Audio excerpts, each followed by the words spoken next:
Votre fidélité au programme de l'AMTV nous enchante. Aujourd'hui, nous sommes dans Elam à la rencontre. Nous recevons un homme à qui il ne faut pas chercher des ennuis. 1m88 pour plus de 87 kilos, si je ne me trompe pas. Champion du monde, médaillé de bronze, médaillé d'argent. En fait, si je commence à continuer à lister toutes les récompenses, on n'y arriverait pas. Ce serait tellement long. Antonio Bam est notre invité. Antonio Bam, bonsoir. Bonsoir. Vous allez bien? Je vais très très bien et vous? Bien, bien, merci. Alors, Antonio Bam, vous êtes un champion du monde, je l'ai dit en titre, vous êtes un champion d'Afrique, vous avez remporté plusieurs grands prix dans le domaine du taekwondo.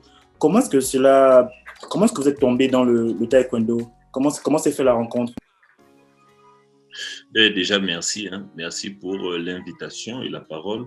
Le taekwondo, comme je l'ai dit souvent, ce n'est pas ma première interview et c'est souvent une question qu'on me pose. C'est un art martial que je n'ai pas choisi, que je ne connaissais pas. Mon père, il est judoka, c'est un ex-judoka, donc il voulait absolument que ses enfants fassent des arts martiaux. Pas forcément pour être des champions, mais au moins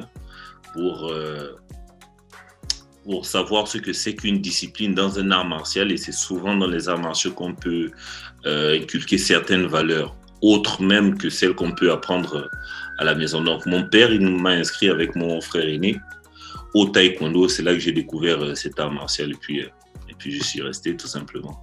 Et vous aviez quel âge approximativement? J'avais 8 ans lorsque j'ai commencé le taekwondo.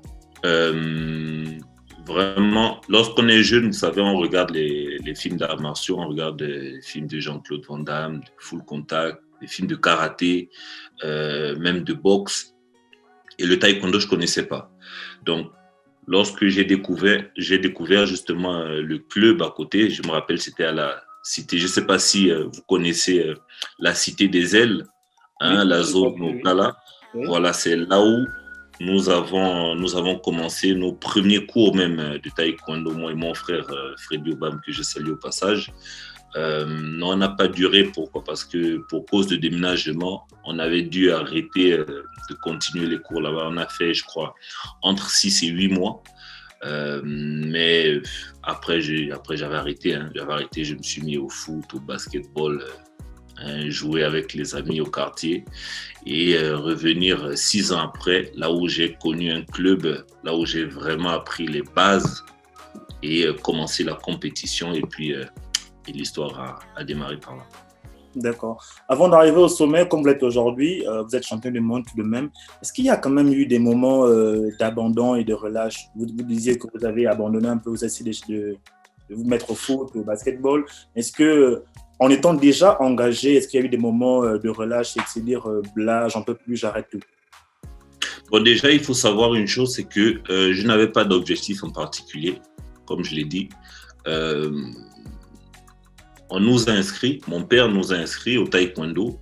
On a appris ce que c'était, on a fait connaissance, on a eu de nouveaux amis et on a arrêté, pas parce qu'on a relâché ou on n'avait plus d'objectif. On n'avait pas, c'était vraiment une activité, c'était juste une activité.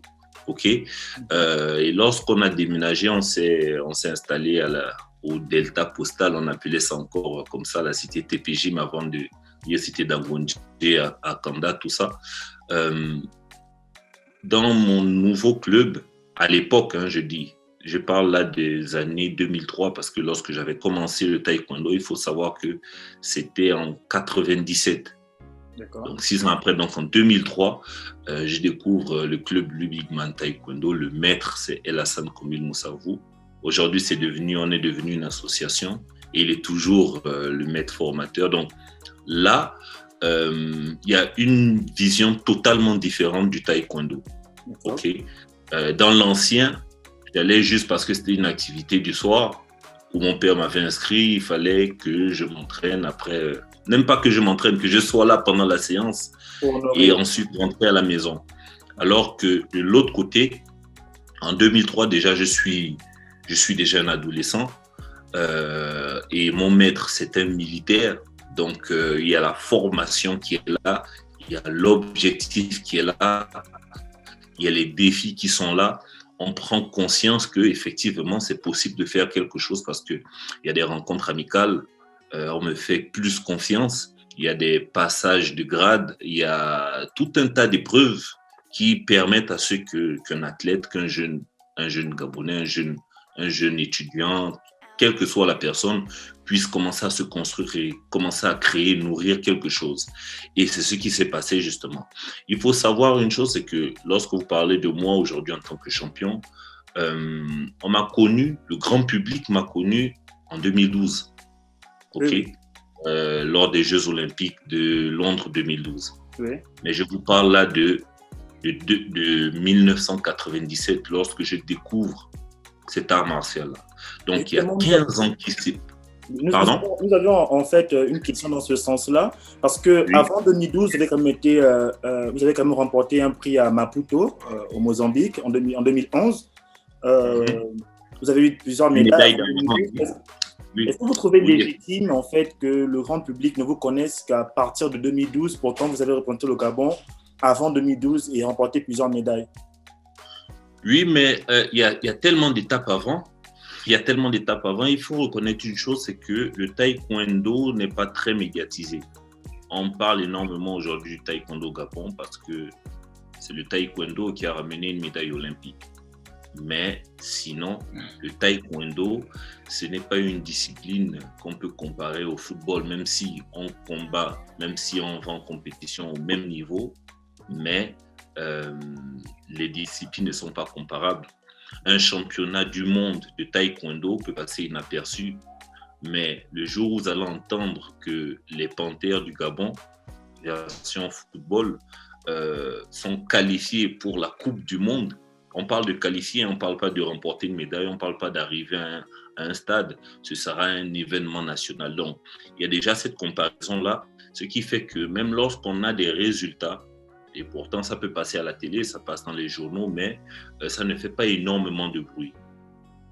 Ce qu'il faut savoir, c'est qu'il y a plein de compétitions auxquelles nous avons participé depuis 2003 sur le plan national, et même pour arriver à l'équipe nationale, il a fallu passer par certains tests, par certaines épreuves qui sont légitimes d'ailleurs.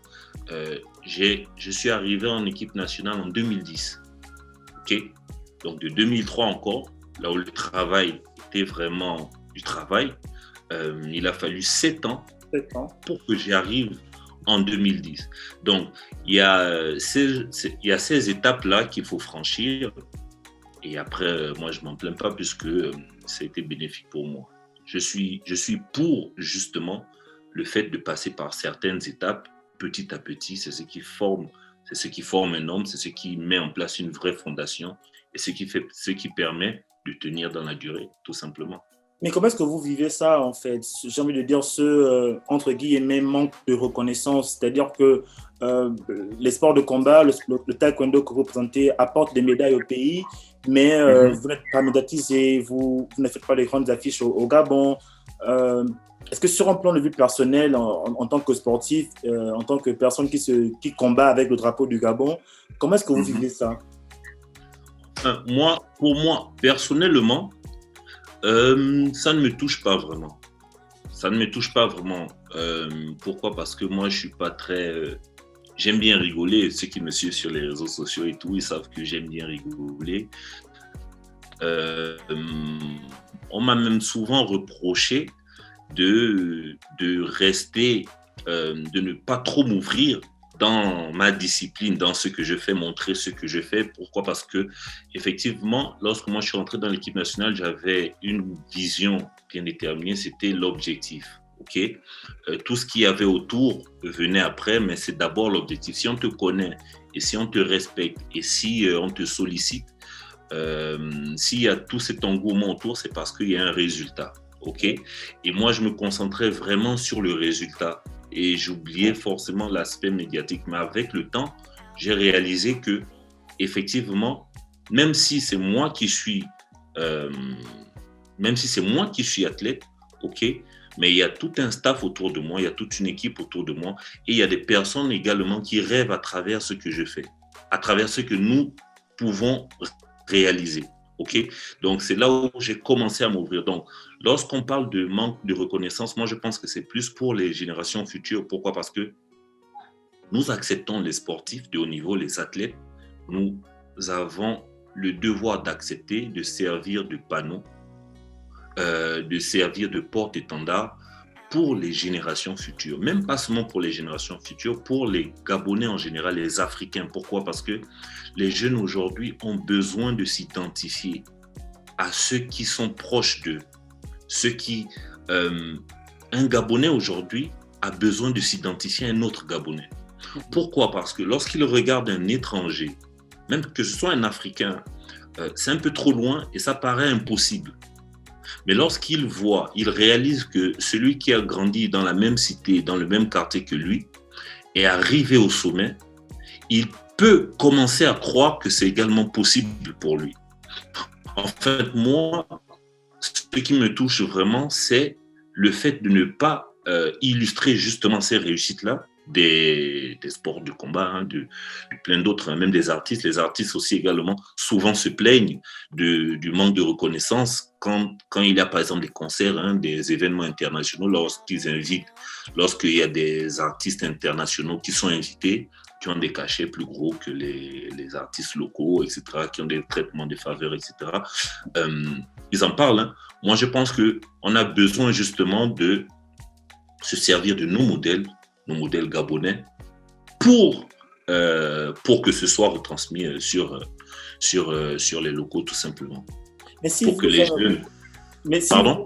S'il faut en particulier, ça ne vous, disons, touche pas particulièrement, est-ce que vous n'avez pas envie de mener ce combat-là pour les générations futures qui vont arriver et avoir une certaine reconnaissance dans le sport, dans le combat?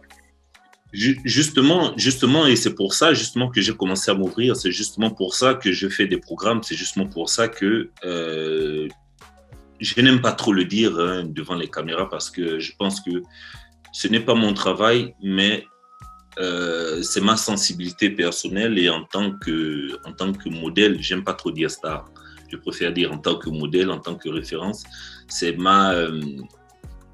je crois que c'est important que j'aide ces générations futures-là, autant que faire se peut.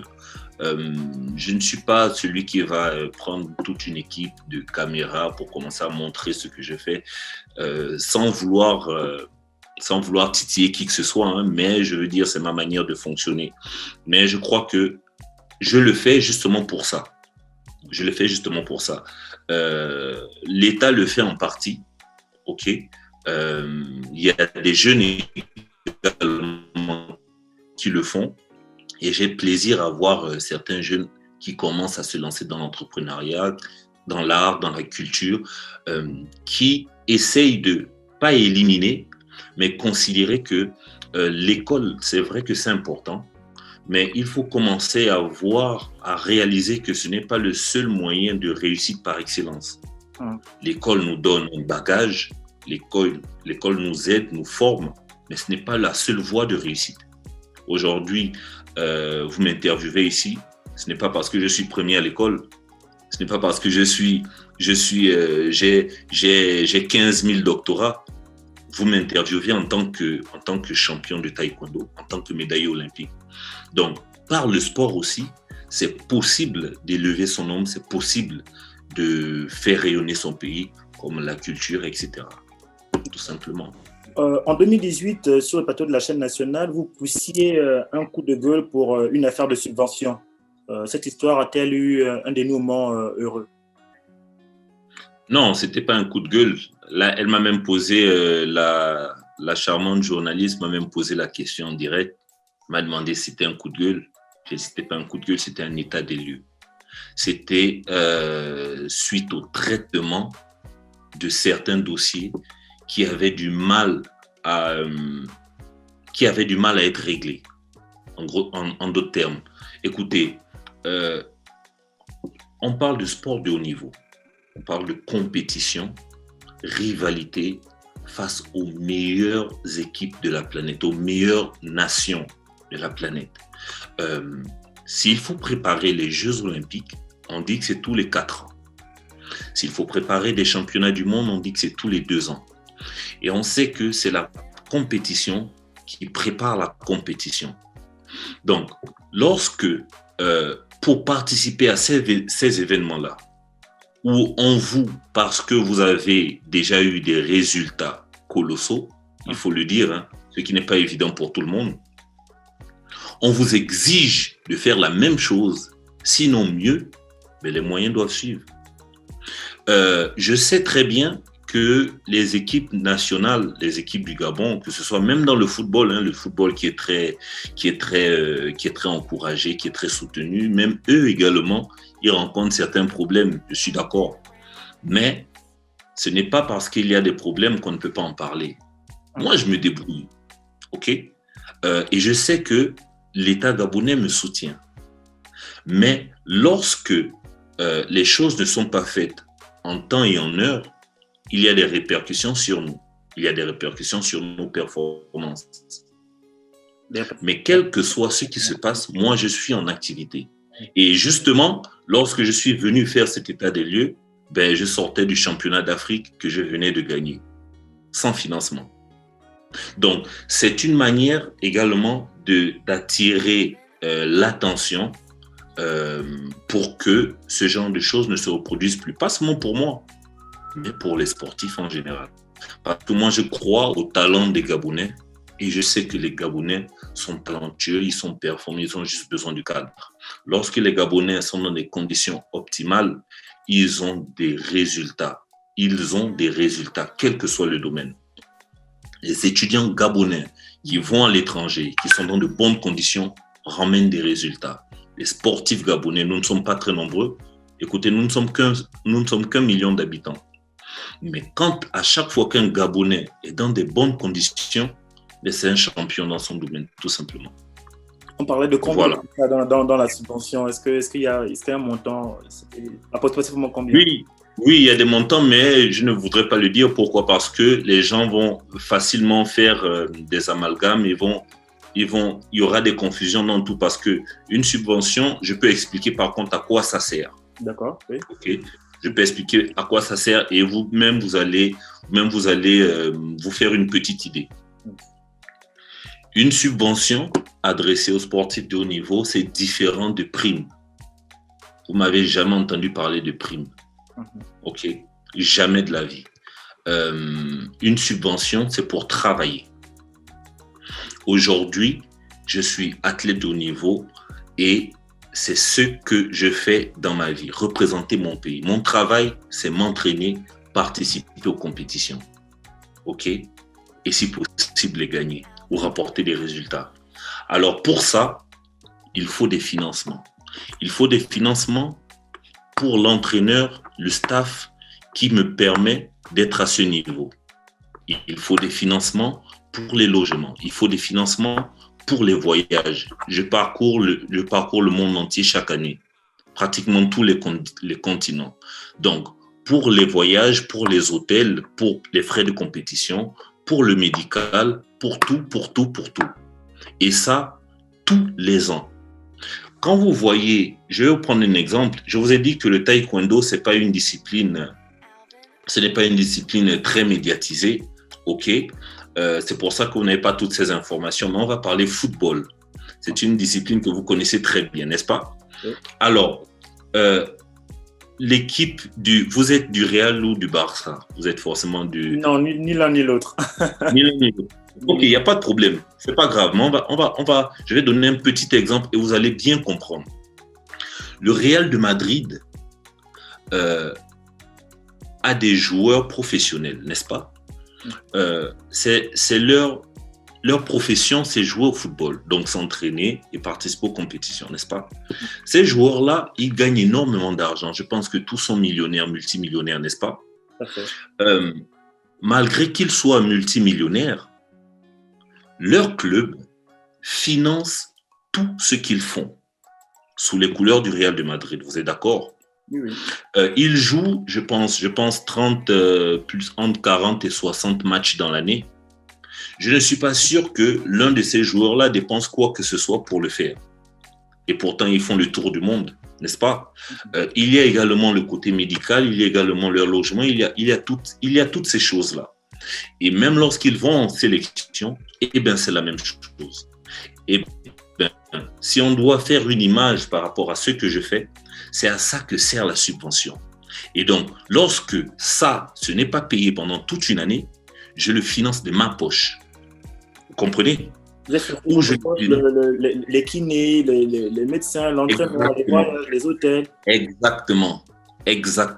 Vous comprenez maintenant? Et lorsque ce n'est pas payé pendant 2 ans, c'est la même chose. Et lorsque ce n'est pas payé pendant 3 ans, c'est la même chose. Et la 3e année, j'arrive à une compétition où on exige des résultats.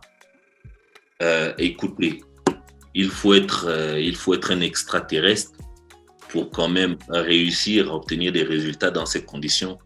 Bon, peut-être. Et malgré ça, nous y arrivons quand même. Vous comprenez? Oui. Vous comprenez? Donc, c'est pour ça justement que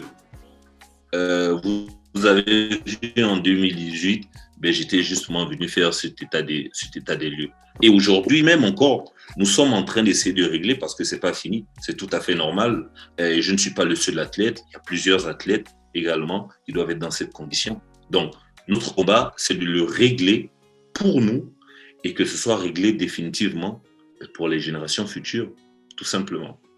Alors, oui, vous vouliez me poser une question? Oui, qui finance la subvention? Parce que vous avez pris l'exemple du Real Madrid, c'est une institution privée ou parapublique, je ne sais pas trop.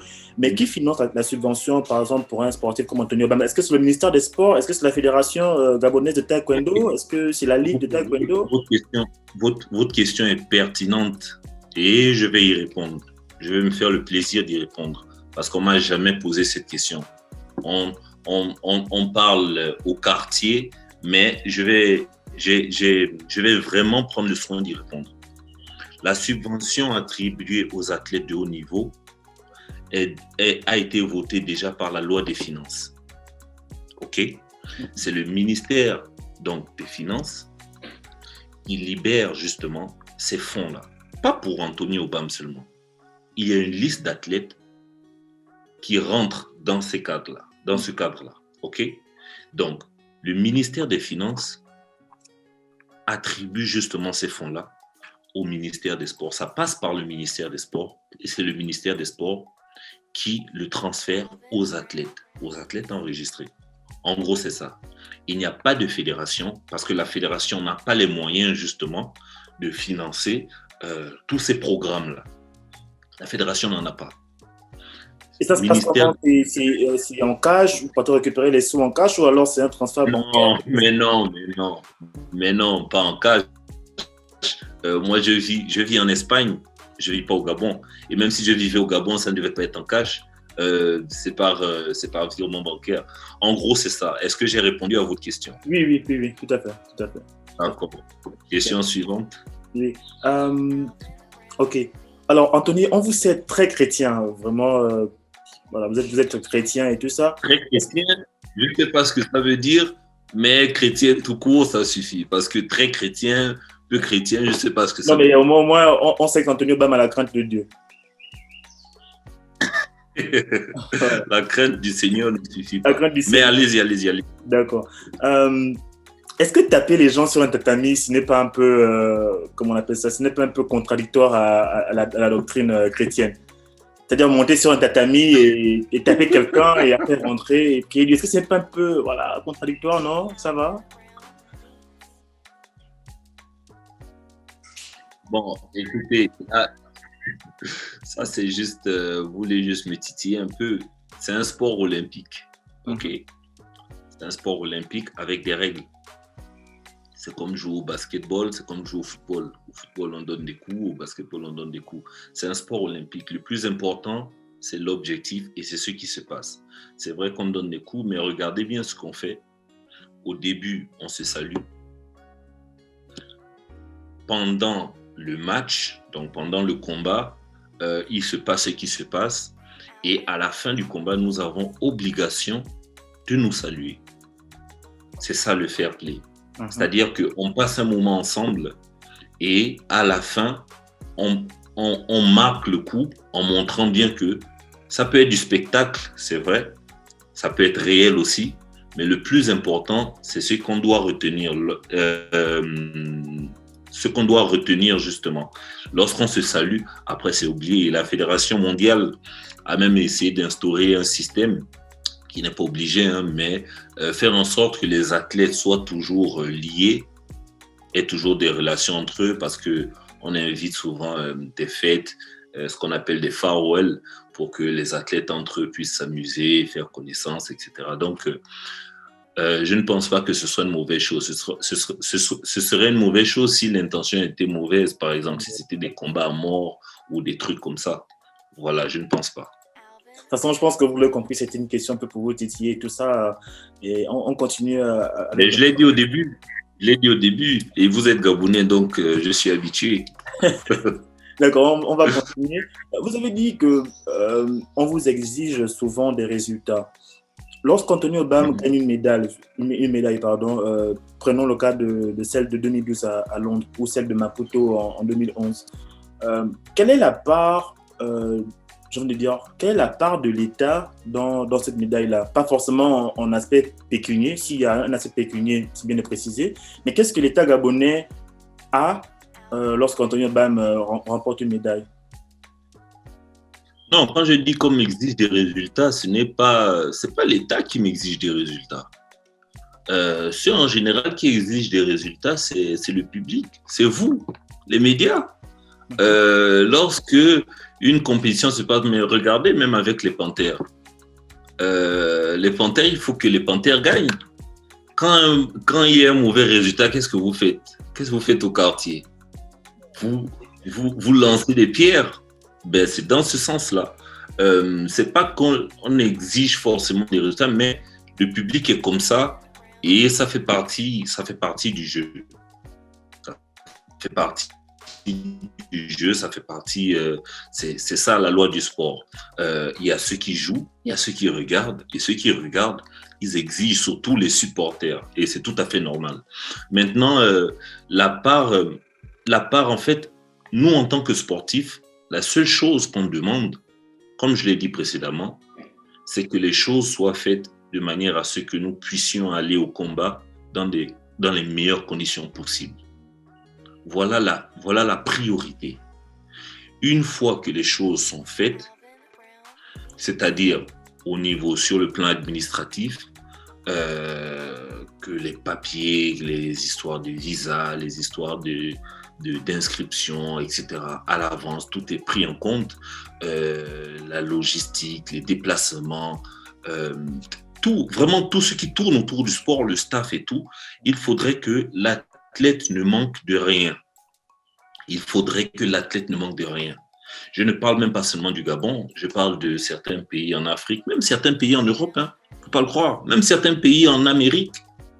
Le combat de l'athlète au premier niveau, c'est celui-là. C'est-à-dire qu'on le sollicite, c'est vrai, on voudrait qu'il aille en compétition, même lui-même d'abord, il veut aller en compétition, même avant même d'être sollicité, c'est tout à fait normal, mais il faudrait qu'il soit dans de bonnes conditions, tout simplement. Imaginez, vous êtes en train de faire cette interview-là, vous avez la connexion Internet qui passe une fois sur deux. Comment on va faire cette interview? Et comment vous allez... Vous comprenez ou pas? Oui, c'est exactement la même chose. Donc, la part, justement, que ce soit de l'État, que ce soit de la fédération, que ce soit d'un club, c'est que les conditions soient réunies. Et après, quand il y a un bon résultat, il faudrait que les athlètes soient récompensés, tout simplement.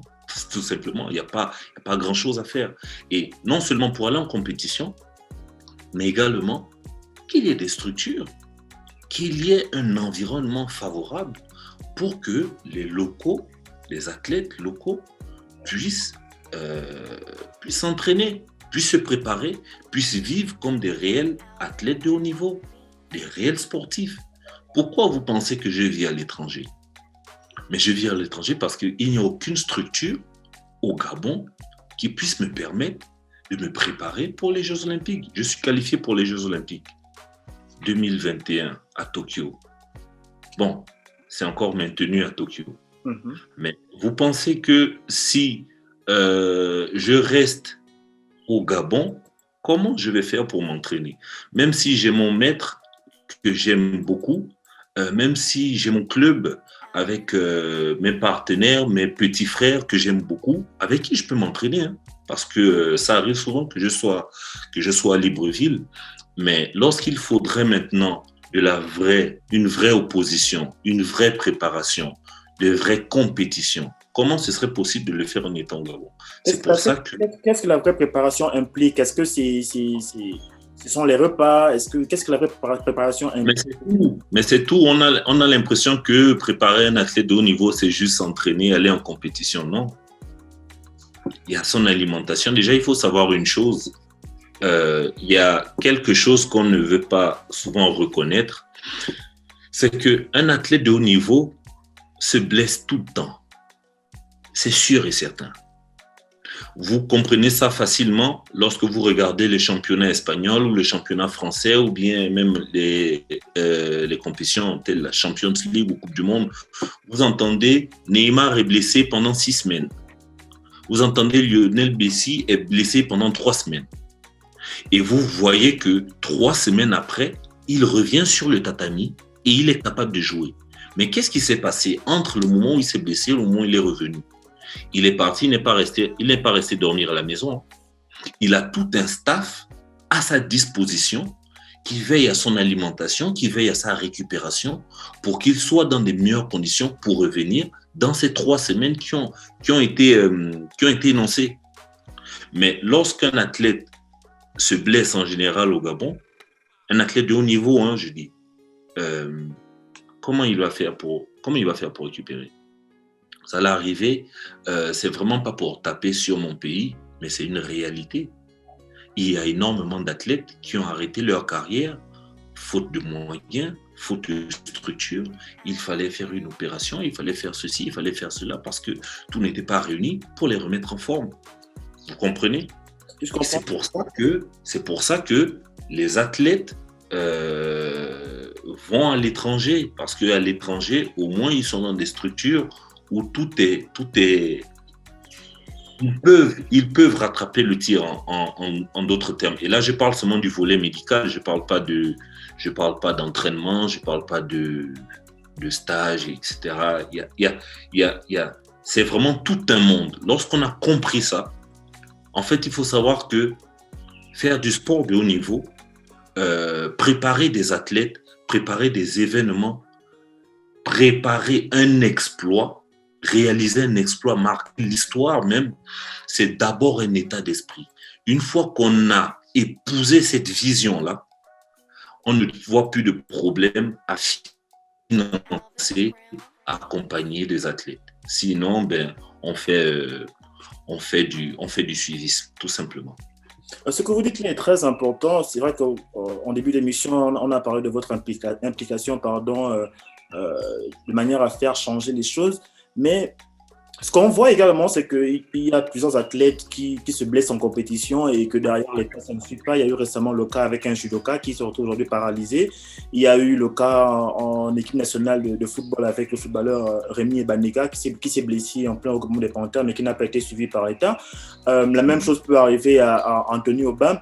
Est-ce qu'avec d'autres sportifs, par exemple, connus au Gabon, est-ce que vous ne pensez pas que ce serait mieux de peut-être vous réunir en association ou alors de peut-être taper du poing sur la table ou je ne sais pas trop quoi, mais de manière à ce que ce genre de choses ne puissent se répéter à la longue ou alors qu'on puisse éviter ça lorsqu'un athlète va en compétition, il est préparé à toutes sortes d'éventualités. Écoutez, on parle entre nous. C'est vrai qu'on parle entre nous. Vous savez, c'est très compliqué aujourd'hui. Hein. Aujourd'hui, moi, c'est mon souhait. C'est mon souhait. Mon souhait est qu'on puisse se réunir et qu'on puisse s'organiser entre athlètes d'abord. Avant même de parler de mission, avant même d'essayer de politiser quoi que ce soit, qu'on se réunisse entre athlètes d'abord. Mais il faut savoir qu'il y a une réalité.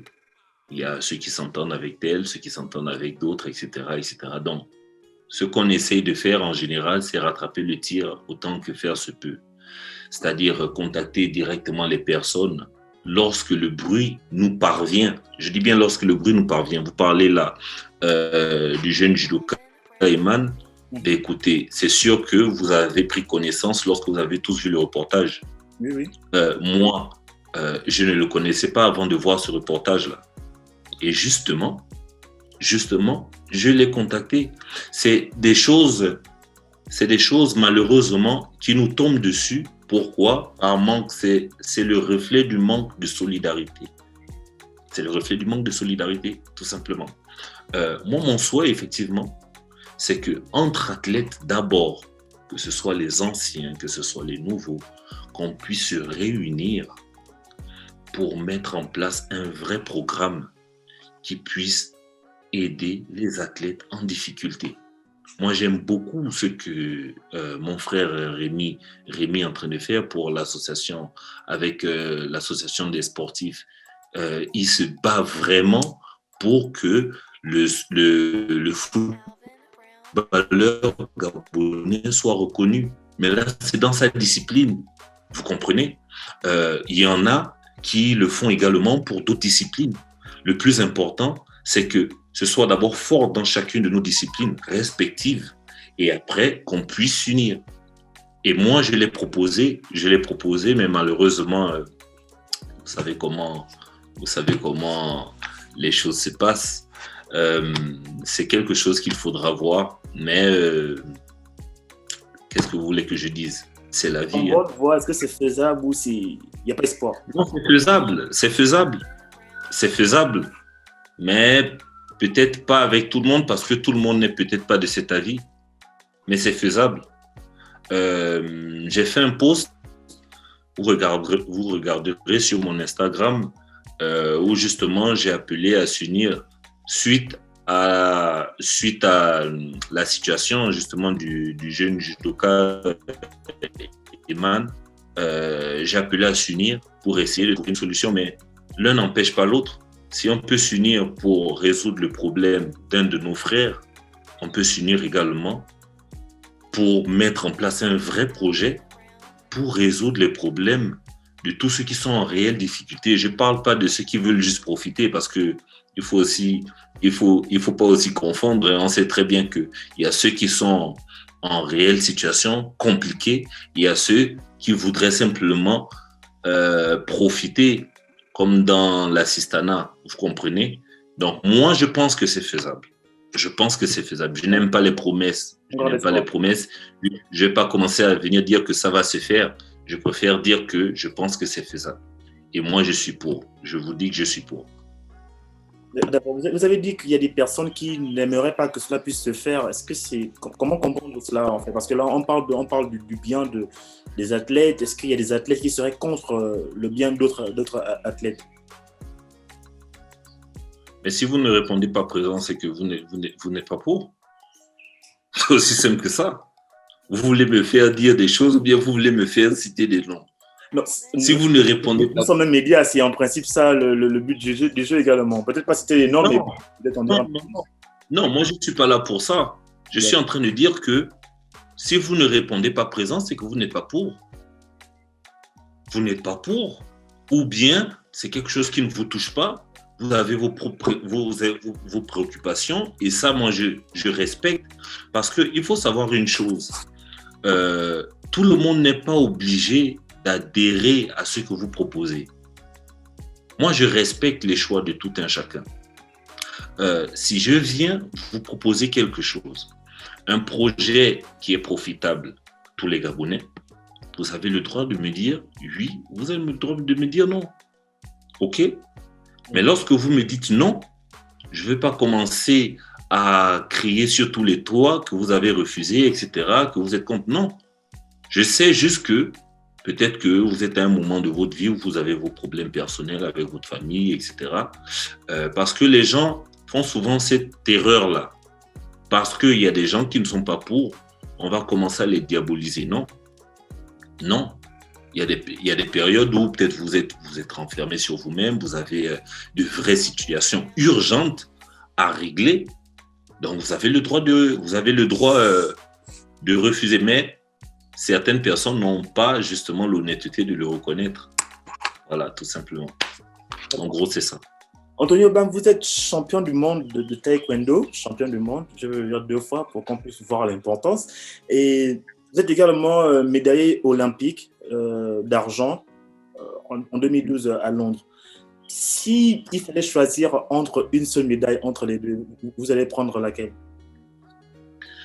Vraiment, on m'a souvent posé cette question et je vais répondre à 2 volets. Parce que ce qui est sûr et certain, c'est que la médaille olympique est plus importante que la médaille mondiale en taekwondo. C'est sûr et certain. Être médaillé olympique, même bronze, c'est-à-dire 3e olympique, c'est plus important que être champion du monde de taekwondo. Pourquoi? Parce qu'on touche le monde olympique, le sport olympique, c'est les meilleurs athlètes de la planète qui sont réunis, tous les comités olympiques, toutes les disciplines. Alors que les championnats du monde, c'est juste notre monde à nous dans le taekwondo. Mais par contre, j'ai un coup de cœur pour le titre de champion du monde. Pourquoi? Parce que c'est le symbole d'être premier, le symbole d'être sur le toit du monde. Et ça, personne ne peut l'enlever. Personne ne peut l'enlever, pardon. C'est ça la différence. Voilà pourquoi j'ai du mal à choisir. Vice-champion olympique, oui, parce que c'est prestigieux, c'est plus médiatique, c'est plus important. Mais dans le cœur, c'est champion du monde. J'aurais préféré... c'est mieux quand même d'être champion olympique. Là, ce serait plus facile de choisir. D'accord. Et si Antonio Bam n'était pas athlète, si par exemple il n'était pas dans le taekwondo, qu'aurait-il fait? Je crois que je serais médecin aujourd'hui, mais je me serais ennuyé. Je pense parce que j'avais le choix. Je serais médecin. Je serais médecin, mais je pense que je me serais ennuyé. Pourquoi? Parce que j'avais le choix. Oui, c'est vrai. J'avais le choix entre ou aller en faculté de médecine lorsque j'ai eu le bac. J'ai eu un bac D. Donc, on m'attendait déjà au CUS, boursier et tout. Mais moi, depuis 2004, moi, je rêvais d'être athlète de haut niveau. Je parlais même pas encore de champion. Je ne parlais même pas encore de champion du monde ou médaillé. Non, moi, je voulais juste m'entraîner avec les meilleurs athlètes de la planète, les sportifs de haut niveau, et vivre ça, le rêve olympique. Et donc, j'ai fait ce choix-là. C'était un challenge très difficile. Là, aujourd'hui, on en parle, mais c'était une décision vraiment à prendre. Et moi, j'ai fait comprendre à mes parents qu'effectivement, on a eu un accord avant le bac. Bon, on a eu cet accord-là. Et si tu as ton bac, il n'y a pas de problème. On se débrouille pour t'aider à poursuivre ton rêve. Et je l'ai eu tout simplement. Donc, j'ai choisi. Donc, si je n'étais pas athlète, je pense que oui, je serais un médecin. Je serais un médecin aujourd'hui. Parce que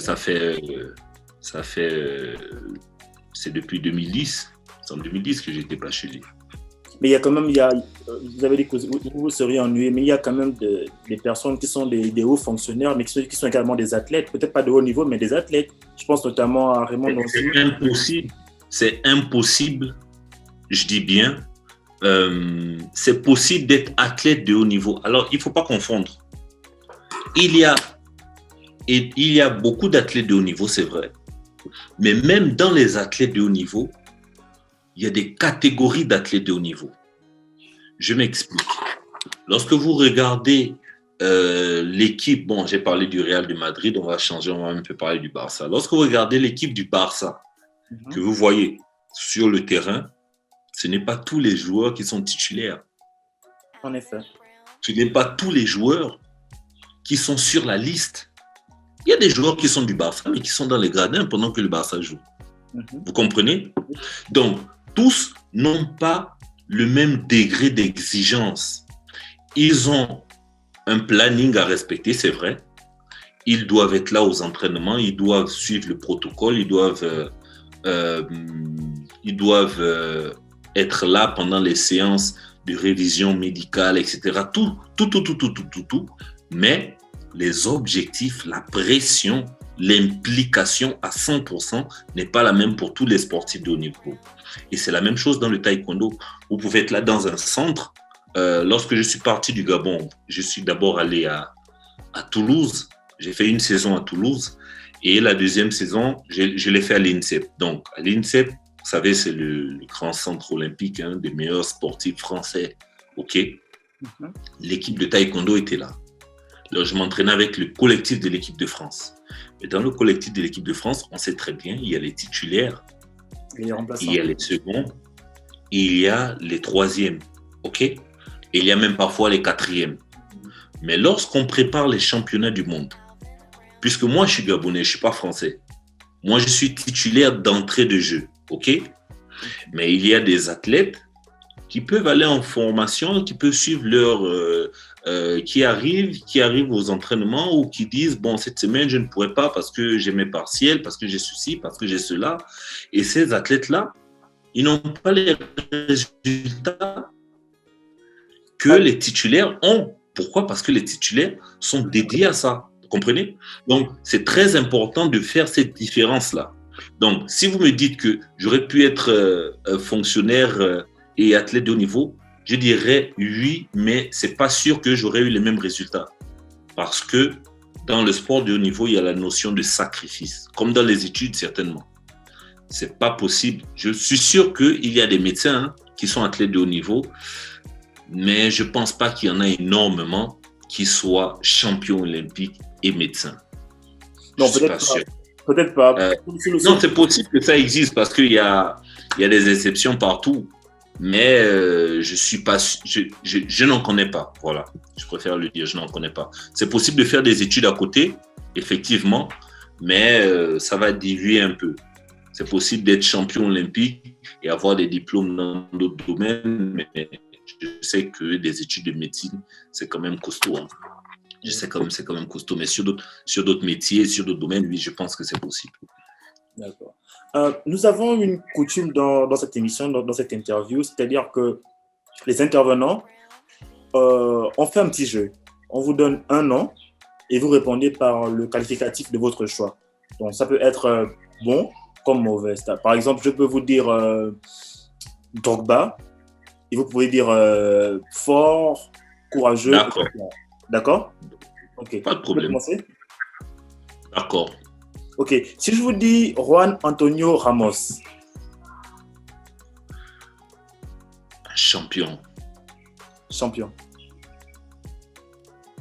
précise pour ceux qui nous suivent que Juan Antonio Ramos est le coach de Anthony Obama. D'accord. Et si je vous dis Pierre-Emerick Aubameyang? J'ai déjà dit champion pour Ramos, donc là il faut que je dise quelque chose d'autre. Performant. Oui. Ok. Et si je vous dis Elam TV? Alors, qu'est-ce que je peux dire? Parce que je dois avouer que je ne connaissais pas. Hein. Mais si je dois donner un adjectif tout de suite, chaleureux. C'est chaleureux, oui. Nous sommes arrivés au terme de cet entretien. Est-ce que vous avez un mot pour la fin en 1 minute? Écoutez, déjà merci. Merci pour cette interview chaleureuse. On se sent comme à la maison. Vous voyez, je parle détendu, c'est un dimanche. Merci parce que les questions que vous avez posées vous ont permis non seulement d'avoir des informations, mais aussi au public, à ceux qui vous suivent. Je connais pas à quel niveau se situe votre audience, mais ce sont des questions que les gens se posent souvent. Et les gens font souvent des amalgames. Donc pour ça, déjà, je vous en remercie. Et je tiens simplement à dire que en cette période, en cette année civile 2021, on a connu l'année 2020. J'invite vraiment la jeunesse gabonaise à se prendre en main, ne pas tout attendre de qui que ce soit de la famille, que ce soit des amis, commencer à créer des projets, commencer à nourrir des rêves, Pourquoi? Parce que ces années qui arrivent sont certainement incertaines. Vous avez vu en 2020, il y a ceux qui étaient étudiants, il y a certains qui ont perdu leur travail, les sociétés ferment, etc.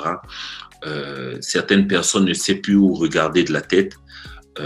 Lancez-vous dans l'entrepreneuriat, lancez-vous dans de nouveaux projets, essayez de sortir de vos zones de confort. Et maintenant, pour mon pays, tout simplement l'État, de regarder justement ces jeunes-là, au lieu de taper dessus je vois souvent des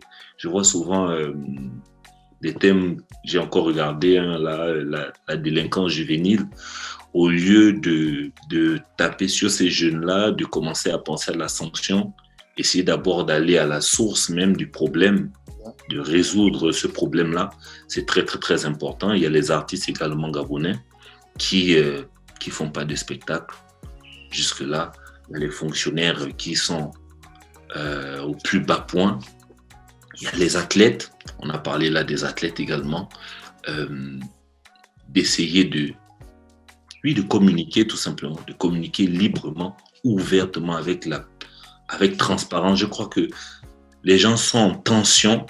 On parle du coronavirus, mais je pense que les gens sont beaucoup plus stressés par le coronavirus à l'extérieur, c'est-à-dire en Occident et tout. Nous, il y a le coronavirus, c'est vrai, mais je crois que même s'il y a ça, il y a vraiment des problèmes urgents à régler et je pense que c'est possible de les régler. Nous ne sommes pas très nombreux. Donc, vraiment, moi, j'invite l'État justement à franchir ce pas-là. J'invite les artistes gabonais, les jeunes, les fonctionnaires également à accepter la discussion pour pouvoir résoudre ces problèmes. Et maintenant, ceux qui ont des objectifs, soyez forts, approchez-vous, entourez-vous des meilleurs, informez-vous. Et moi, je crois que les Gabonais sont des champions, tout simplement. Vous dites là, depuis le début, je suis un champion.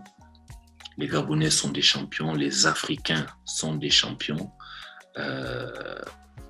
Et qu'on soit unis, l'union fait la force. L'union fait la force. Qu'on soit unis pour essayer de résoudre nos problèmes et que nous soyons plus forts pour affronter les autres. Voilà ce que j'ai à dire. Et merci d'avoir souligné le fait que je sois chrétien parce qu'effectivement, c'est ma fondation. J'invite qui veut l'entendre, même ceux qui ne veulent pas l'entendre, à accepter le Seigneur parce que moi, aujourd'hui, c'est ce qui m'a construit. Je suis champion depuis, mais j'ai réalisé effectivement que je ne suis qu'un homme. Nous sommes étrangers sur la terre et sur la terre, avec le Seigneur, je suis plus que vainqueur, tout simplement. Voilà, c'était mon mot de fin. On avait dit 1 minute et Anthony a fait pratiquement 2 minutes 30. On peut comprendre l'engouement, le patriotisme derrière. C'était Ilham à la rencontre. C'était Ilham à la rencontre. Merci d'être attentif au programme de LAM TV. On se dit à bientôt ou pas. Ciao.